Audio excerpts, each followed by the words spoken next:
In the middle of a crowded airport, a highly trained police dog suddenly refuses to move, barking wildly at a calm woman holding a sleeping baby. Travelers stop. Tension rises. The officer is embarrassed until he notices something chilling. The baby hasn't moved, not once. What starts as a routine patrol spirals into a terrifying discovery, one that leads to a hidden room, stolen identities, and a truth so dark it was never meant to be found. If you are new here, then please subscribe this channel and show thumbs up by liking the video. Now let's move to this wonderful story.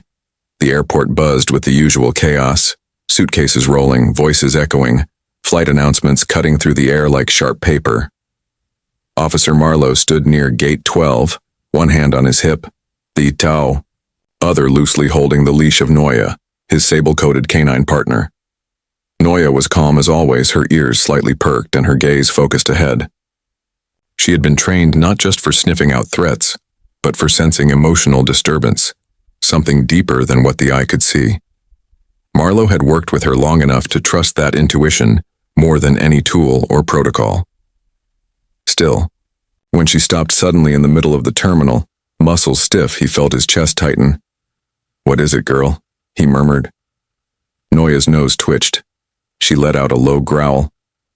Her eyes had locked onto a woman just a few feet ahead. The woman was walking quickly, her long beige coat swaying behind her. A scarf wrapped neatly around her neck, and in her arms, wrapped in a soft white blanket, was a sleeping baby. She didn't seem out of place. In fact, she looked composed, maybe even a little hurried like most travelers. But Noya began barking. Not just a bark, but a specific kind, short, rhythmic, and urgent. Marlowe had only heard it twice before. Once when they found a runaway child locked in a storage closet. The other time, it was too late. People began to turn their heads. Some paused mid-step. The woman froze, her hands gripping the bundled baby, tighter. "Ma'am," Marlowe said, stepping forward carefully. "Is everything all right?" She turned to him, her face pale but composed. "Yes, officer, my baby's just sleeping. She's sensitive to noise. Please, we're running late for our flight." Marlowe glanced down. The baby didn't move. Not a twitch. Not a sigh. Not even a stir from all the noise surrounding them. It was as if the infant were made of glass. "What's your child's name?" Marlowe asked softly. "Nella," she said without hesitation. "She's 8 months old." Noya barked again, sharper. This time, she positioned herself directly between the woman and the nearest exit, her body forming a solid wall. Marlowe didn't raise his voice. He didn't want to cause panic. "Could we just step aside for a moment? There's a lot of traffic in this area. We'll find a quieter spot." The woman hesitated, her eyes darted to the gate. "We really can't miss this flight." Marlowe nodded gently. "I understand, it won't take long." She finally agreed. As they moved toward a less crowded corridor, Marlowe noticed something that didn't sit right. The woman held the baby. Too carefully, not like a nervous mother, but like someone carrying something they didn't want to break. It wasn't natural. There was no bouncing, no cradling motion, just a rigid grip. When they reached a bench near the side hallway, Marlowe offered her a seat. "Do you mind if I take a quick look at your boarding pass and ID?" She hesitated again. "They're in my checked bag. The airline told me I wouldn't need to present anything else." Marlowe smiled politely, but didn't back down. "It's standard, especially with infants. Post-blizzard travel's got new protocols." "Officer, she's just a baby," the woman said, her voice cracking slightly. Noya stopped barking now. She simply sat still, eyes focused on the baby, not blinking. Marlowe leaned down and whispered, "What do you see, girl?" The dog didn't move. Only a soft sound left her throat. A deep, vibrating hum. A sound that always meant danger, but not the kind you could see. Marlowe took a deep breath. "I'm going to call for a medic. Just to check on her, okay? It's standard, especially since she hasn't moved at all." The woman gripped the baby tighter. "She's fine, she's just a deep sleeper." "Even through barking, shouting, and cold air?" Marlowe's tone was gentle, but his words were precise. "I've seen sleeping babies. They twitch. They frown. They respond. The woman's jaw clenched. Within minutes, paramedics arrived. They moved calmly, kneeling beside the bench. One of them placed a hand gently on the blanket. "Ma'am, may we check her vitals?" She didn't answer, but her grip loosened, and in that moment, Marlowe saw it. The baby's head tilted too far to the side, her skin too pale, her breath almost invisible. The medic unwrapped the blanket just enough to place a stethoscope on the child's chest. His face changed. Pulse is faint. Respiration shallow. "We've got signs of sedation." Marlowe felt his stomach drop. He turned back to the woman. Her face had gone pale, lips trembling, but no words came. "Ma'am," Marlowe said quietly, "is this your child?" Silence. "No," answer. Just the sound of the storm beginning to rise outside the glass windows behind them. Noya stood and walked closer to the baby. She sat beside the stretcher as the paramedics lifted the child gently, her eyes never leaving the small face. Marlowe knew then. This was just the beginning. The airport corridor had turned quiet, far from the echoing gates and busy terminal. Officer Marlowe stood beside the bench, watching the woman named Leona Hale as she rubbed her hands together, her fingers twitching nervously. The baby, Nella, was now in the hands of paramedics, who gently carried her toward a waiting medical van. Even in the hands of trained professionals, the child had not moved. No whimper, no shift, nothing. Noya sat still, her body calm but eyes sharp. She was no longer barking. Instead, she stared at Leona with that deep, knowing look Marlowe had seen only a few times before. It was the same expression she had the night they found a toddler left behind in an abandoned motel room. A child no one came back for. Noya had refused to leave his side. "Ma'am," Marlowe said softly, "I need to ask again. Are you the mother of that child?" Leona hesitated. Her lips parted, then closed again. "Yes, she's mine. I adopted her recently. It was all legal." "Where are the adoption papers?" "In my checked luggage," she whispered. Marlowe didn't respond right away. Instead, he sat down on the edge of the bench. Noya moved closer, sitting between him and Leona, as if placing herself where truth might fall apart. "Your baby's name is Nella," he said. Leona nodded quickly. "Yes. But when I asked earlier, you blinked before answering. Just a second, like you had to remember." Leona opened her mouth to protest, but Marlowe continued gently. "And the flight you said you were taking, there are no flights to Westbridge today. All of them were canceled after the storm." A long pause followed. Marlowe watched her closely, searching not for anger or defiance, but for confusion or guilt. "Ma'am, I need to see some identification. Yours and the child's." Leona's hands moved slowly, pulling out a wallet that looked too clean. Marlowe flipped it open. The ID was flawless. Name, photo, even the airport security clearance, everything appeared official. But something felt wrong. He turned it in his hands. No bends, no scratches. It looked printed yesterday. "Can I ask how long you've had this identification?" he asked. "A few months. It doesn't look used, not even a crease in the corner." Leona stayed quiet, her eyes now focused on a nearby window. Just then, Marlowe felt Noya shift beside him. She let out a low, humming sound. Not a growl, but not comfort either. It was the sound she made when something wasn't right but couldn't yet be named. Marlowe placed a hand on her back. She was trembling, very slightly, but it was there. "Noya remembers something," he said more to himself than to Leona. The memory hit him fast. A case from over a year ago, a woman in another airport. Same tension, same excuse, same look in Noya's eyes. That time, the baby had been gone for hours before anyone realized. "Ma'am," he said again, quieter this time, "did someone give you that child?" Leona flinched. Marlowe leaned forward, elbows on his knees. "You can tell me. If you're in trouble, I can help. But not if you keep lying." Leona's eyes filled with tears. He said it was mine. He showed me paperwork. Medical records. He said I had been denied before because of stress, but he could help. He said if I took her, everything would make sense. Who is he? Dr. Vern Oren. He's my therapist. I've seen him for months.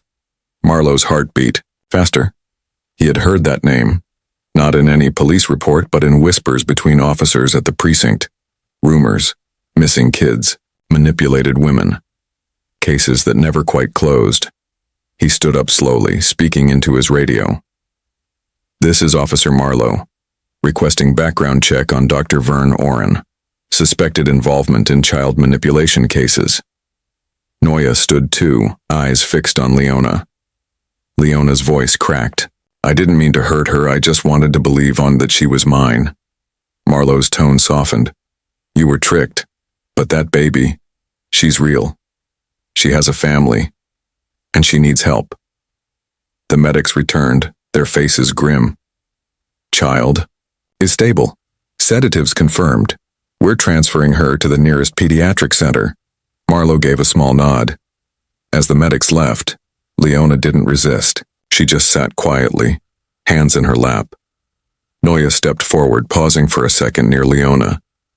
Then she turned and followed the medics out the door. Marlowe stayed behind for a moment, watching Leona breathe slowly, as if waking up from a long, strange dream. Whatever was happening, it wasn't over, and Noya once again had seen what no one else did. Not the noise, not the face, but something beneath the surface. Something real. Something dangerous. And the truth was just beginning to show. The room was quiet again, but Officer Marlowe's mind raced with questions. Leona sat in a holding area, her face pale, her eyes hollow like someone who had just woken from a strange nightmare. She hadn't asked about the baby again. She just stared at her hands, sometimes whispering to herself. Outside, the storm had softened to a drizzle, but inside Marlowe, a different kind of storm was growing. The name she gave, Dr. Vern Oren, was not new. He had seen it in reports years ago. Never tied to a crime. Never caught. Always just outside the line of blame, Marlowe sat at his desk, in the airport's temporary investigation room. He opened his laptop and began pulling up anything he could find on Dr. Oren. Medical license active, clean history, glowing reviews. But there were patterns, women with fragile mental health, sudden disappearances, guardianship papers filed and withdrawn. And in all of it, the name of the therapist floated silently like a shadow. Noya lay by his side, resting but alert. Every time Marlowe shifted or reached for a new file, her eyes flicked open. She had been unusually still since the baby was taken to the hospital. No growls, no barks. Just that quiet look she gave when something felt unfinished. A soft knock came at the door. Officer Lenny entered, holding a sealed envelope. We received this from City Records. Background request on Dr. Oren. You're going to want to see this. Marlowe opened the file. Inside were scanned notes from a closed case. 3 years earlier, a woman named Claire Wren had claimed her therapist convinced her she had a child taken from her at birth.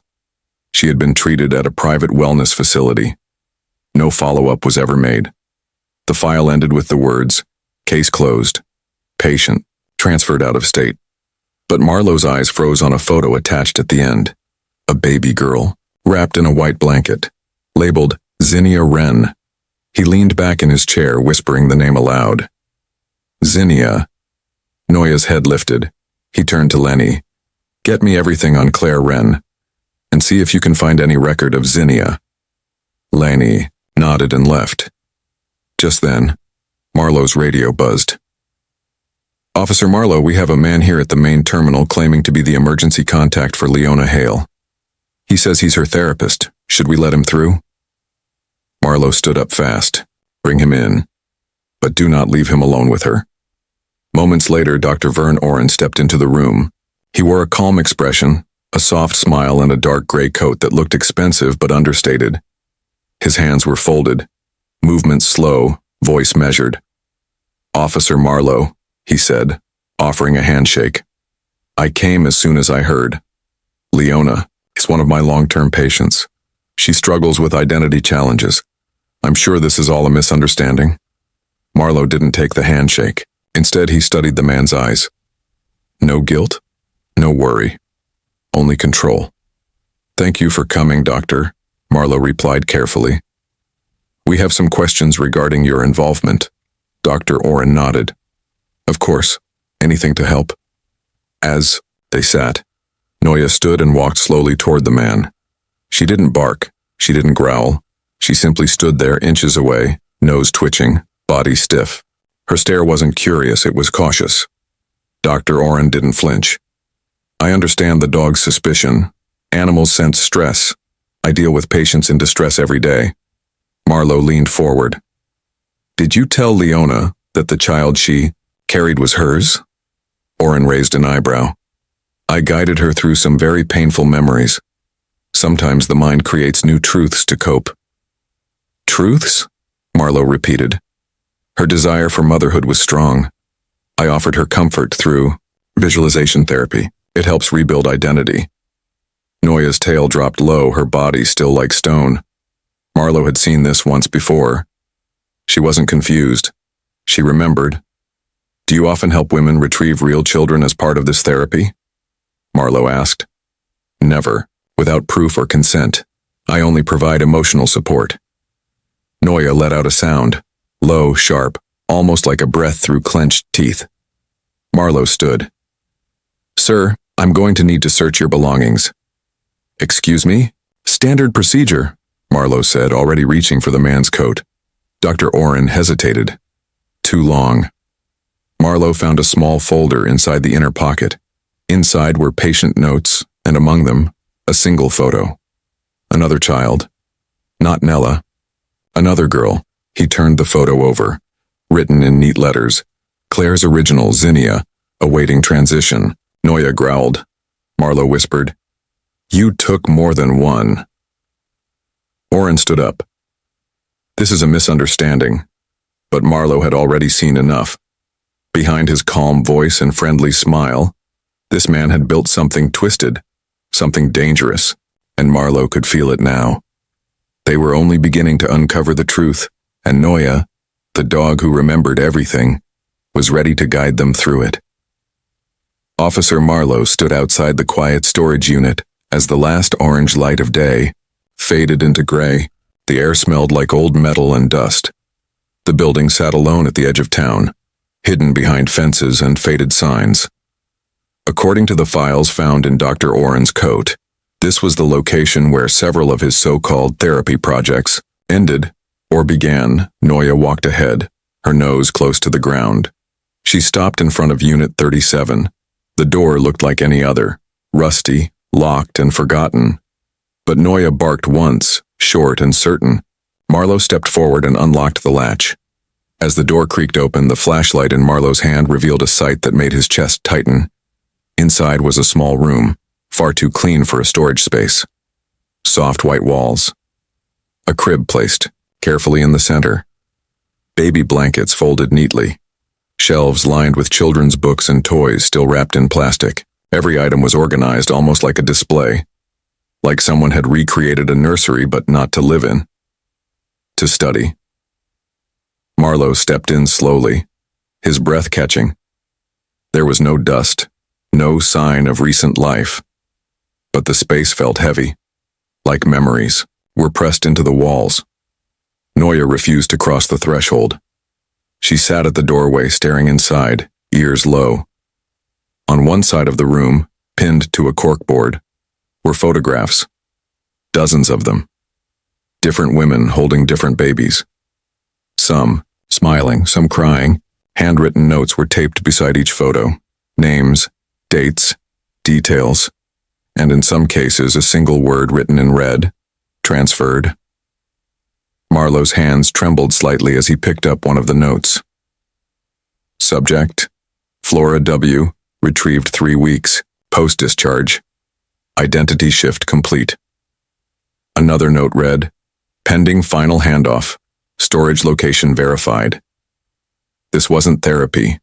This was a pattern, a system, a collection. His eyes stopped at one photo. The child in it had the same face as the baby from the airport, Nella. But the note said a different name, Aria M. Original placement disrupted. Reassigned to Leona H. Marlowe closed his eyes for a moment. He had been right. Oren hadn't just taken one child. He had taken many. Each one given a new name, a new life, with a woman desperate enough to believe the lie. Then, behind a stack of boxes near the wall, Noya let out a low, urgent growl. Marlowe moved quickly and found a seam in the drywall.